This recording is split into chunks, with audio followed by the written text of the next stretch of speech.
Բարև ձեզ, եղբարցիներ ջան, ոնց եք։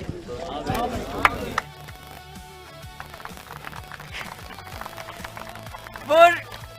ուզում եք իմանալ Փարոզ արշավը ոնց է անցնում, երեք Աշոցքում ցրտահարվել ենք, այսօր Կոտայքում արևը հարվել, բայց այս արևը շատ հաճելի է,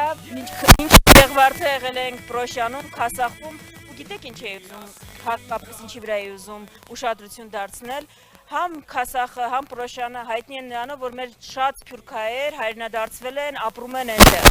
Գիտեք, մեր ծրագրի ամենակարևոր կետերից մեկն էլ Սփյուռքի հետ հարաբերություններն են, Սփյուռքի հետ կապերն են, որովհետև Հայաստանը այլ պետություն է Սփյուռքով ու լրիվ այլ հզորության պետություն է առանց Սփյուռքի։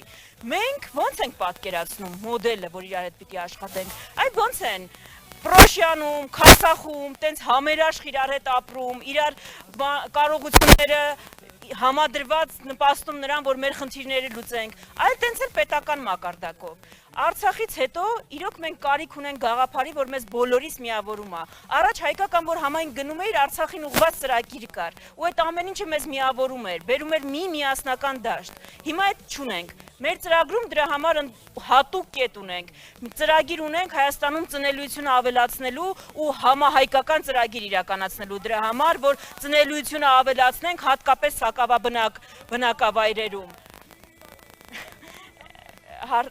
Հարցազրույցը ավելի բարձր են տալի, քան միկրոֆոնով իմ խոսքն է,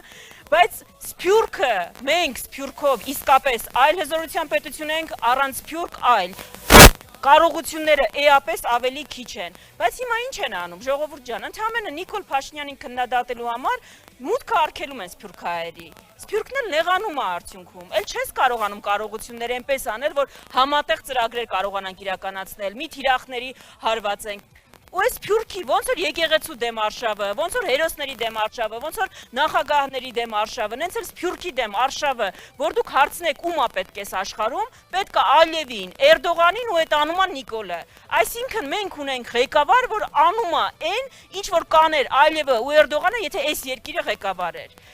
Այս պատկերն է, որ մենք հունիսի 7-ին պիտի փոխենք, բայց բոլոր բնակավայրեր, որտեղ գնում ենք, նույն բանն ենք ասում։ Մենք պատրաստ ենք, ամեն ինչ անում ենք, պետք լինի կարևահարվենք, պետք լինի կցրտահարվենք, բայց մենակ չենք կարա։